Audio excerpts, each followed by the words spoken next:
From theCUBE studios in Palo Alto and Boston, this is an episode in the Remote Works Citrix Virtual Series.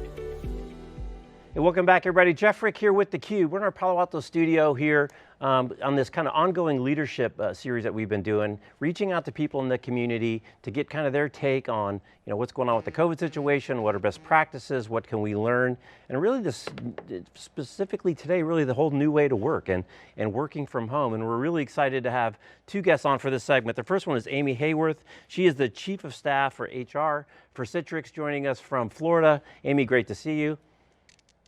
Great to see you, Jeff. Yeah, hey, and Tamara. also Tamara McCleary, who's been on many times, coming to us from Denver. She is a well-respected speaker. You've probably seen her doing more speaking than anything else, and also the CEO of Thulium. Tamara, great to see you.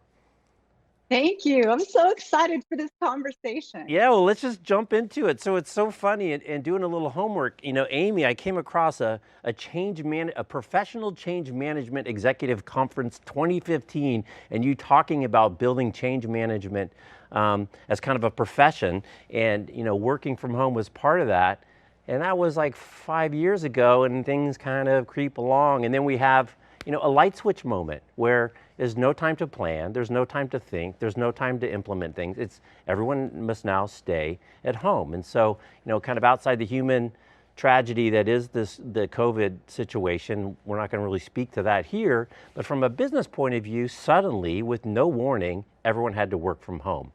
From someone who's been in the profession of trying to drive change management through kind of a process over time, what does that do for you? How do you, kind of digest that suddenly, oh my goodness, we've got this light switch moment, which is a forcing function that may have never come, but now we have to go. I wonder what your take is.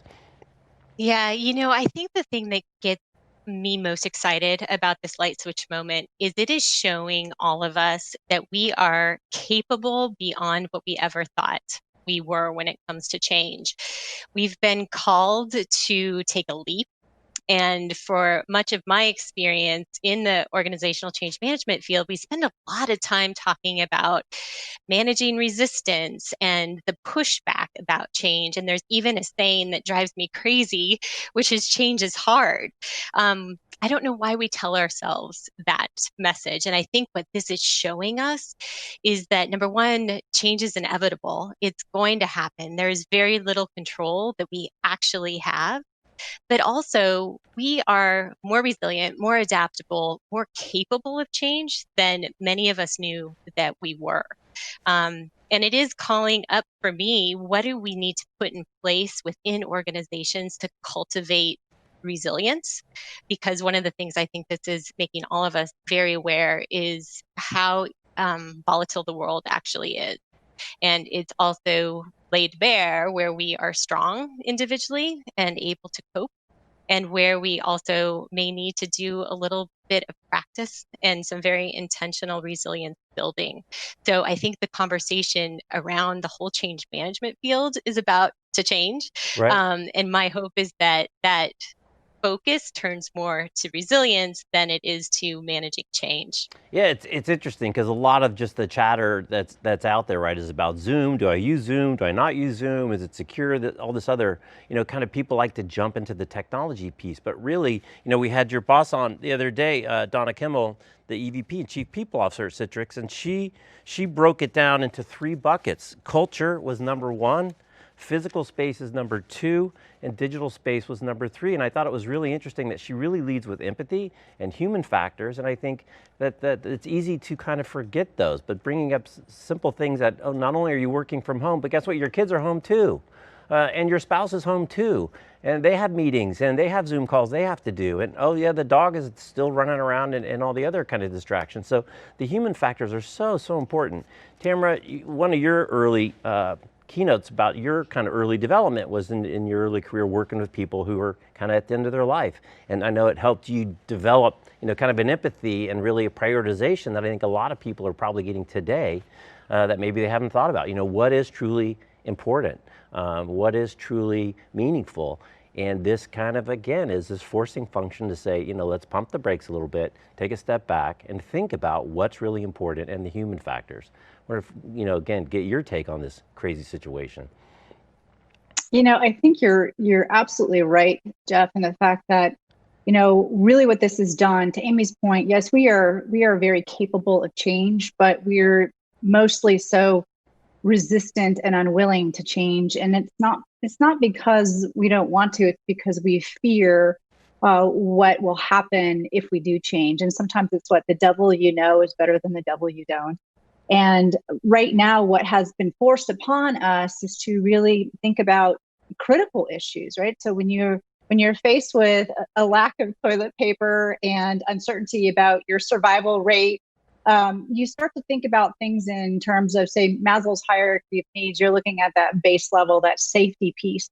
And when people go to safety, they have, really left that area of self-actualization and what do I want to be? What do I want to do? It's more about, oh no, what have I done? Do I like my life? I'm stuck here at home, wherever you're sheltering in place. And, is this really, am I really enjoying my life? Am I experiencing my life? And what we really have experienced through being forced to get onto video conferencing, how many of you out there are doing video conferencing like a billion times a day? We're being forced to really see each other as human beings. And that means whether you're the CEO or you're the EVP of global blah, blah, it doesn't matter. What matters is your dog is still barking, your child's still running around and needs something from you in that moment when you happen to be on a call. Because as we all know with kids, when you say, I can't be bothered for the next 30 minutes, what do you think is going to happen? That's exactly the time when they, need more grapes. So I think that what it does is it levels the playing field and it shows us all how human we are. It shows us our strengths, as Amy pointed out, and it also shows us our communal frailty. Right. So let's get into some of the specifics about what people are feeling. And so Citrix just commissioned this report put on by OnePoll, pretty timely, comes out in April 2020, about really working from home. And I think there was really some interesting stuff. Still connectivity and bandwidth, still like the biggest challenge that people have. Can I even get online was the #1 problem. And when they do, their Wi-Fi is slow and there's single sign-on, all these things that we've been talking about for years and years and years. I mean, why, Amy, have we still not gotten it done? It's fascinating to me that in 2020, we still have internet connectivity issues and people don't know how to turn on their microphone on their Zoom call. We're so far behind. Yeah, Jeff, I think what we're seeing is, #1, it takes practice and sort of the need to be familiar with all these tools. I also have talked to many parents who, first day of homeschool, if my son tells me I can't call it homeschool because it's different, it's virtual school, he says it's very different.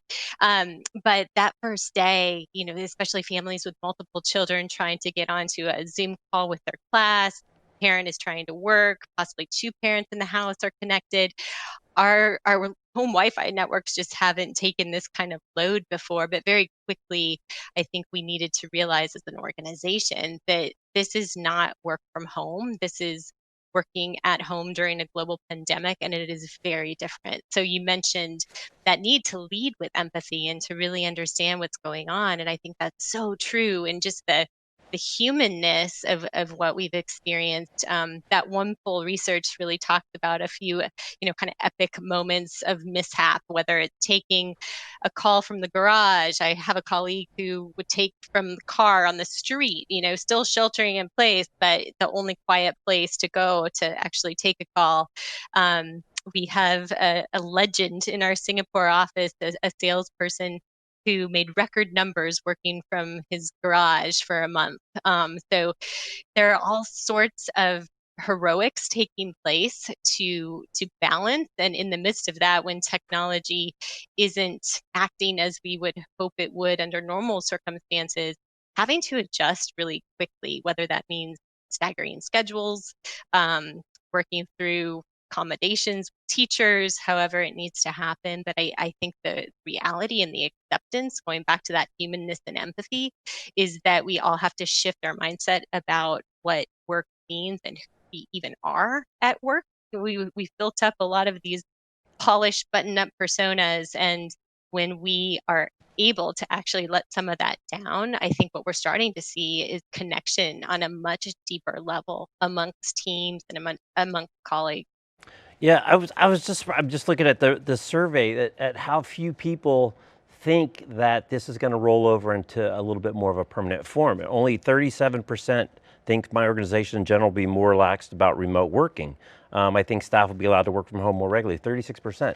I mean, we had Martin Mikos on, and he ran MySQL before it got bought by Sun many moons ago, right? And he talked about he had a distributed team from day one, and he laughed. He said it's so much easier to fake it at the office, right, to look busy, versus when you're remote, as you just said, I mean, you're only judged by your deliverables. And I thought it was so funny in your in your blog post from earlier this year that when managers start managing by outcome and deliverable rather than assuming work's getting done because someone showed up at the office.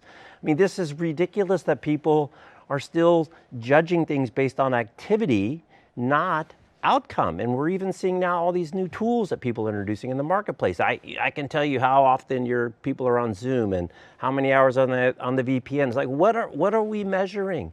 We should be measuring outcomes, and the piece that comes up over and over is trust. And if I can't trust you to deliver outcomes, I probably have a bigger problem than managing your day-to-day. Tamara, you see this all the time in terms of the trust and how important this is to relationships.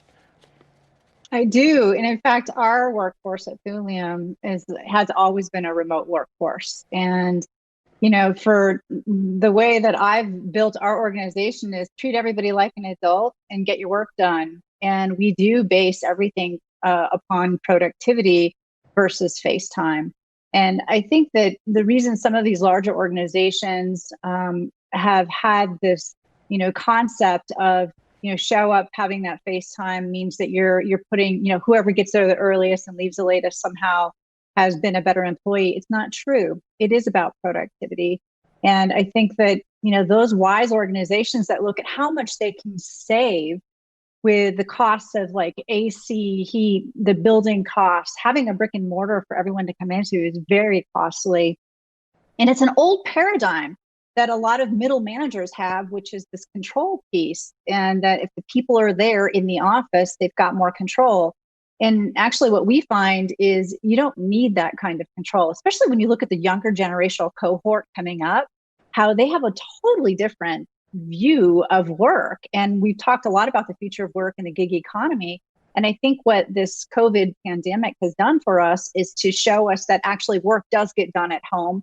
And in fact, in some respects, more work gets done at home because it's harder to stop working when your work is happening right there at home. And so it does blur the lines and the boundaries between the work life and the home life. And so I think you get a lot more out of your employee when they work from home.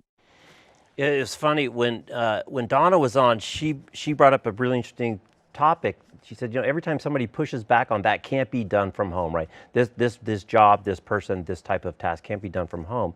The question should always be like, why? You know, it almost sounds kind of like when you move the whole kind of cloud conversation that we've been tracking went from, you know, should I move stuff to cloud to why shouldn't you move to cloud? And, you know, it's not, does it work on a mobile? It should be mobile first. And now this conversation is kind of morphing this to why can't somebody do it from home as opposed to it has to be done from the office. So I think even just the relative flip of kind of the context of setting up the question seems to be changing. That's why it surprised me that so few people think that it's going to go back. It clearly, especially as this goes on for a while, right? New behaviors become habits and they become normalized, and hopefully, you know, the senior management pays attention to the outcome, and again, not this activity, which is really not, that's not what you want people to do. You want them to actually get stuff done.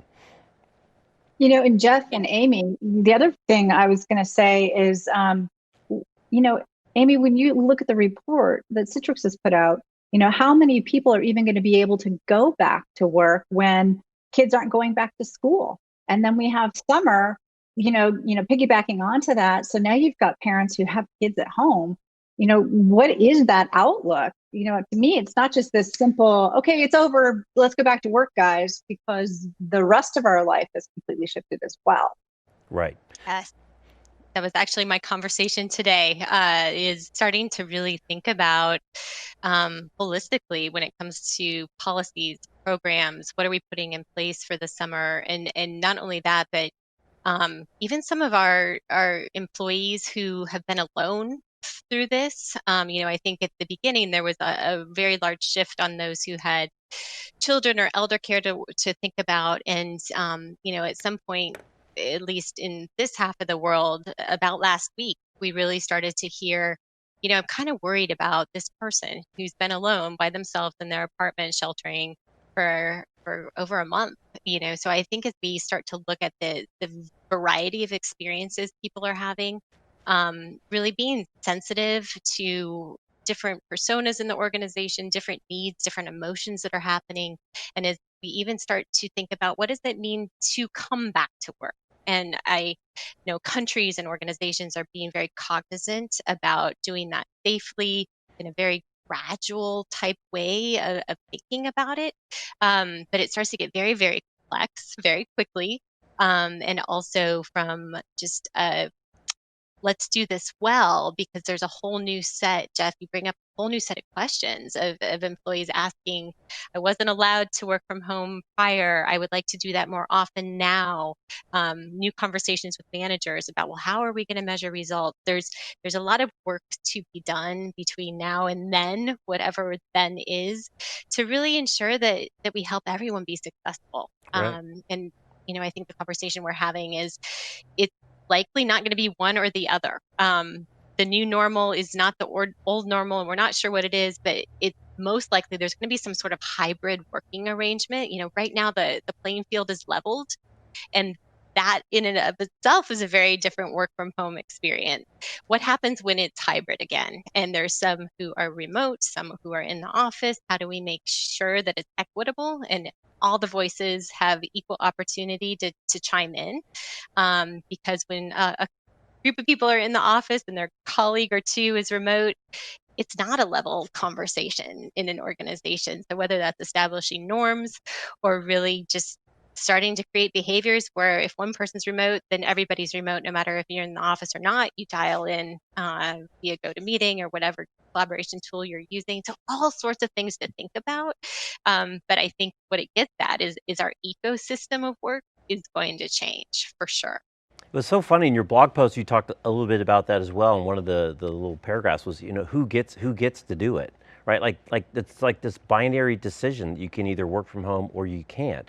And there's this whole second order impacts that we see on infrastructure, right? There's nobody in the trains. There's nobody on the freeways. You think, wow, we actually have a lot of freeways if everyone is not on them at the same time. So, begs a lot of questions are, why is everybody driving to work at 8:30 in the morning to work on their laptop? Now, clearly, if you're, in construction or service trades and you got a truck and you got to go do something on site, they have to be there. But I think, hopefully what this will do is help people, as we were discussing, look at those who can, and even if it's 1 day a week, 2 days a week, 1 day every couple of weeks, the impact on infrastructure, the impact on, traffic, the environment, mental health. Even you talk about mental health, sitting in a car for an hour each way every day certainly is not helping anybody feel better about themselves or get more work done. So I think there's just so many benefits if you just kind of look at it in the right context, focused on who can, not who can't, and the how and the why and the enabler.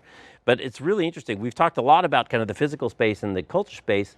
I mean, imagine if this happened in 2006, right? Before the iPhone came out, the smartphone.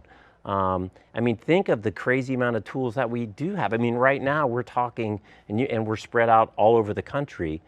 So we're actually in a really fortunate space in terms of the digital kind of infrastructure that we have in place to enable these things. And I know Citrix, you guys have been in the lead of supporting this forever. Now you even have a whole setup of resources. It's called the Citrix Remote Work Hub, for people to get resources to figure out everything from the mental health to the Wi-Fi connectivity to all these other little things. As Tamara said, how do you manage the kids and the dog and your significant other that also has, Zoom meetings that they have to attend. So it's so many resources that people need to use and not feel uncomfortable that they're alone and could use a little bit of an assist.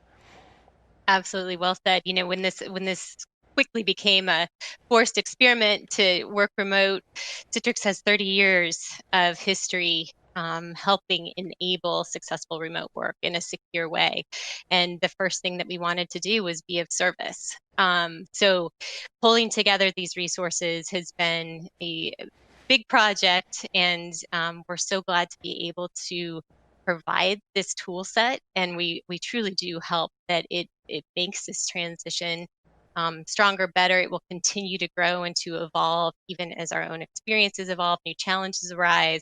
But we definitely want to keep it fresh and keep meeting the need that's out there, both internal for Citrix, as much as and as long as we've been doing. We don't have it all figured out. We are learning too. This is uncharted territory for everyone, but also to take what we are learning and put it out there in a very transparent way. Right.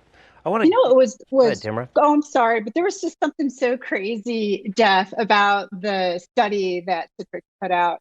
And Amy, I wanted to bring this up to you because, you know, you think you said, you know, some of the coworkers like, well, so and so lives alone. I wonder if they're okay, if they're lonely. But in the study, barely a quarter of the individuals reported any loneliness. I find that to be pretty shocking. It is shocking, and it, you know, I think it really speaks to how quickly those happy hours, the Zoom happy hours, or the gatherings, and some of the creativity that started to pop up. But yeah, you make a great point, Tamara. That was surprising, and I'm curious if that will continue to be the case. But yeah, it's good I guess to know. maybe some of us, when we got home, we're like, wow, you know, this isn't so bad after all. And then can you imagine? So Jeff, if only 28% of people experience any loneliness, imagine when you can have peace and quiet in your home again and still work. I think that, you know, this really is a lot more delicious than a lot of us anticipated it would be. And what a grand social science experiment this has been. Right. It's phenomenal.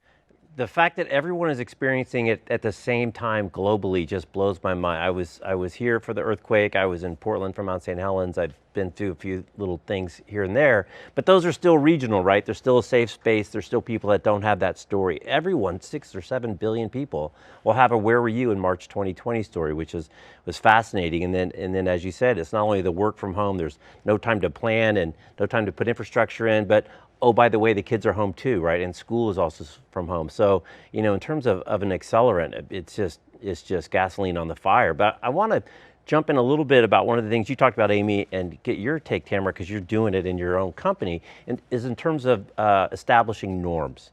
I think, you know, people are maybe not thinking about the fact that they either need to establish new norms or they need to be very clear on the communication of what the norms are, so that everybody, as you said, Amy, kind of feels comfortable in this new space, because we have kind of norms at work, and now we have to have these new norms. And you know, there's all kinds of funny stuff going on in terms of, we talked about dogs and kids and this and that. Dress, do you not dress? Do you put makeup on?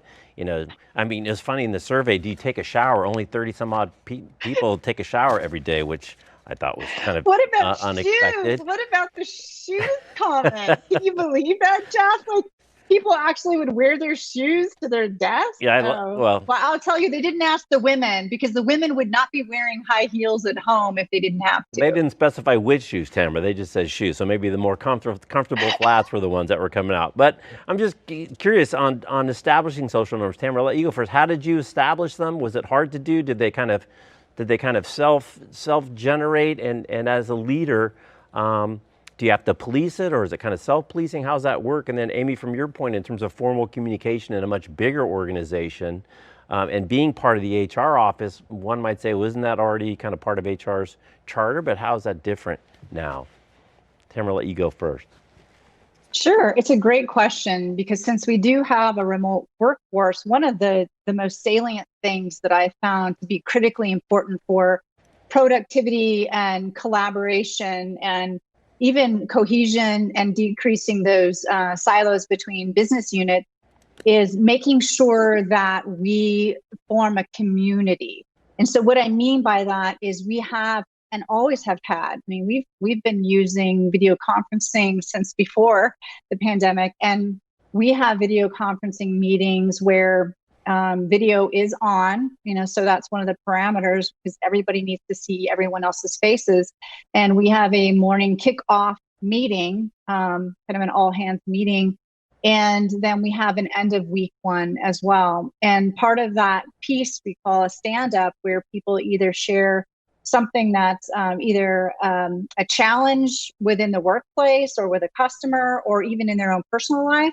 And then they end on something to celebrate, because I think it's really important for us to cultivate that. But it really helps the teams to get to know one another. So just because someone in this business unit doesn't work with someone in this business unit, they know one another because of these team meetings that we have. And so I think creating a culture of positivity and collaboration versus competition, and creating a culture where people feel a part of a team and a part of something bigger, and where they see that their contribution makes a difference to the whole, creates a really delicious community that helps people feel valued at work. And I think with a remote workforce, you have got to pay attention to how you are creating that community and that feeling and sense of value to each and every individual within the organization. Yeah, it's a very different kind of a challenge. Amy, your thoughts on kind of more of a formal approach to establishing social norms at some of these bigger organizations, or do you treat it differently as a big organization, or is it just a bunch of small little clusters of people that work together?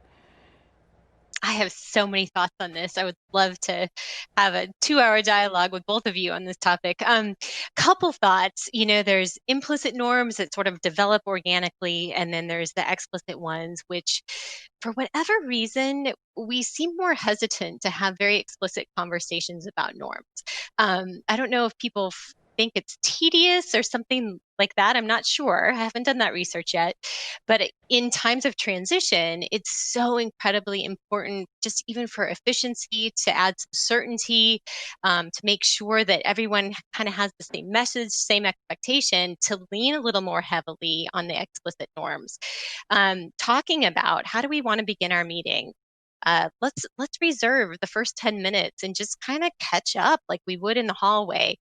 Some of that is a shift to how those meetings probably were happening 2 months ago. So making sure that everyone understands is that's the expectation, and even a little bit more of a kind of a warm-up question. How's everybody feeling today? And even getting more specific. There's a couple of organizational gurus who I have been following quite a bit lately, Aaron Dignan and Rodney Evans. Aaron wrote a book called Brave New Work, and they also have a podcast, but they really talk about the organization as an operating system. And when we look at norms, the norms are so much a part of that operating system, and getting really clear about who does what here. Things like, how are notes taken? How are we following up? In our current climate, who's checking on who? And so having some of those explicit conversations, I think, are incredibly important. And also for me, some of the work that I've been doing over the last 6 weeks is trying to harness goodness across the globe. So we have a group of site leaders who meet twice a week. Their charge is to look after their location. So every location in the Citrix ecosystem that has more than 20 employees has a designated site leader during this time. And in bigger sites, they have pulled together committees. They're doing things at a local level to keep that site engaged. But what we're also looking to do is harness the best of the best. Some really amazing things. I did radio calisthenics last night with our team in Tokyo. So something very true and personal to the Japanese culture. But other sites are doing coffee chats and having drop-in celebrity guests, organizational leaders that are pretty high profile, just popping in unexpectedly to have a very authentic Q&A conversation. So some really inventive ideas to keep people engaged, and also possibly establish new norms. And I think that's a big question for me is, what do people like so much that they decide that it stays in place when we do have a vaccine and people are in the office more often? What level of connectivity will we keep? Even will people start showering every day again? I mean, some of these things, who knows what's going to happen? So you make me want to go down to R&B and look in the meeting rooms at Intel. They used to have a very defined meeting culture, meeting process, meeting establishment, super efficient, just like they're making chips. I wonder if they've changed that a little bit in light of what's going on. But a final note in terms of kind of frequency and variety of communications. Both of you now have mentioned, in the communications with your people, and what you're hearing about is, one is you got to increase the frequency, just period. And in fact, you might actually be communicating more frequently because you don't necessarily chat all the time in the hallways when you're physically together. And the other thing that strikes me is the variety. It's not just the meeting.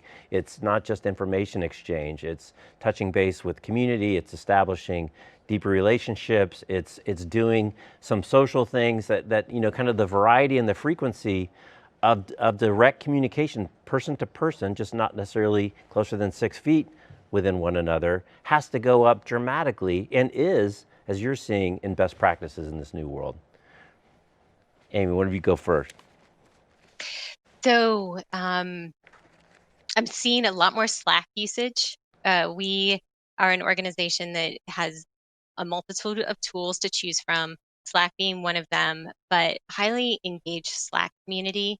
The other thing that's become very clear as an insight is the more authentic the communication, the better. So our CEO, David Henshaw, has been doing video pieces, and they have become increasingly more personal about whether it's his space, where he exercises, what he's doing for exercise. And the employee response has been deep appreciation for feeling several degrees more connected to our senior leadership. Other senior leaders on the team have kind of profiled their own work from home antics in a very humorous way. And so just finding inventive ways to leverage the communication vehicles we have, but at a level that is very true to the situation we're in and very human at their core. So Tamara, let me ask you kind of a follow-up on that. You're big on social. It's a big part of your business, helping other companies do better at social and engage in social. And it strikes me, especially in kind of the real senior leadership ranks, there are those who tweet, just to pick a platform, like Michael Dell, Sanjay Poonen, some CUBE alumni that you know. And then there's some that don't. And again, we talked about the contrast at IBM now. Jenny didn't tweet. Now, the new CEO announces it on LinkedIn. When you talk to CEOs and leaders about getting involved in social, I'm sure a lot of them that don't do it just say the risk reward is not there. Why am I going to expose some little personal tidbit of myself when the potential harm is great? But as we just heard from Amy, people like to know who the person is. People want to relate to who the person is. That's kind of part of the whole CUBE thing that we figured out a long time ago, is people are interested in the people that are behind the technology and the companies and the implementation. So how do you advise people? What do you see to convince them that, hey, it's actually in your best interest to show a little vulnerability, to show a little humanity, to maybe be scared sometimes and not necessarily have the right answer? How do you help coach them that these are good things, not bad things?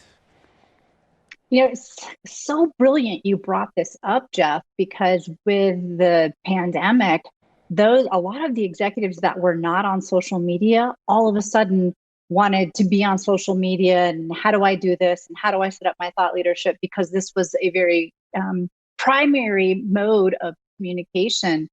And I think what we're seeing is that you do see a lot of the progressive CEOs and executive members on social media. And then what you've outlined is there was a hesitancy by a lot of the CEOs who come from a different paradigm, in which the hierarchical structure was such that, they got to this level and why do I need to be on social media? And what we're seeing is that this push from the younger generational cohorts, which is they don't really see that hierarchical structure at all. And they want to be able to communicate with their CEO as much as they want to communicate with their manager. And when they can't, there is this distrust. And you brought up the trust piece, which is huge. And I do know that a lot of, global business leaders in highly regulated industries have been afraid, like in the financial services industry, because there are a lot of rules and regulations. And so I can understand and appreciate their hesitancy to be on social media, which is kind of like a bit of the Wild West. And, you see those that are really pretty insulated from anything that they do. You can see like Elon Musk can tweet whatever he wants to tweet. And a lot of executives don't feel that they have that same sort of freedom. And so how we work with them, because we work in the B2B and enterprise space, is about what is it that you want to be known for? What is it that you're passionate about that would, to Amy's point, be uplifting to your those who not only work internally, your internal stakeholders, but to even your customers or those on the external, and stick to that. So no, you don't need to tweet about your political feelings. You don't need to tweet about sensitive subjects. We always say stay away from politics and religion, but you can absolutely establish a very authentic, transparent, vulnerable thought leadership about the things that you care about. And we say pick 3 things. What 3 things do you want people to think of when you're not in the room? Pick 3 adjectives. And then construct your editorial calendar, what you're doing on social media, around how those 3 things are going to come to life through all of your email, through your videos that you share with your community, and also what you're talking about on LinkedIn, Twitter. And no, I'm not advising any of the executives to get on TikTok, but I do advise them to be on LinkedIn and Twitter. Matt Eastwood is starting to play with TikToks. I don't know if you follow Matt, but he's a budding Casey Neistat. So he's, I think he's getting into the TikTok thing, or even just TikTok edits. It's great. So, we could go on and on and on, and I really appreciate the time. And it's just interesting, again, pulling from Amy's blog post about leadership, and you lead with trust, accountability, vulnerability, inclusion, and communication. And, I think those are all human things. And I think it's so important. So final word, assuming, things are going to get better, and let's just say a year from now, we get back together and talk about how the new way to work has changed in a post-COVID world. What do you hope that we'll be talking about that's different a year from now than we are today, beyond obviously the COVID itself? Amy, you first. Wow. To narrow that down, I hope we are talking about how organizations have invested in helping our people find their strengths and lead with resilience, and to understand what it is that helps them operate at their best, no matter what situation that you're in. That's great. Tamara? And you know me, Jeff, I'm going to hope that we are talking about the technology that's available a year from now that's going to help us have a much more immersive experience remotely working. So, we'll be talking about hopefully things like the haptic internet, that haptic interface with a tactile internet, and how AR, VR, and mixed reality settings will help us as remote workers to feel like we're actually in meetings and having this same sort of experience that oftentimes we think we get only when we're at the building with everybody else. So I hope we're talking about how technology is really moving the needle forward to helping a remote workforce have that same sort of experience and camaraderie and team building that they do in the physical space. Great. Well, and again, there's just digital's different than physical. We're not together physically, and we can't be right now, but we're together digitally. And so it's not the same, it's different, but there's a lot of good things about it too. So thank you both for taking the time. This has been a really great conversation. Amy, I agree with you. We could go for another couple hours, but I think the crew would start throwing things at me. So I think we'll have to cut it off here. Thanks again, and stay safe, and really appreciate the time.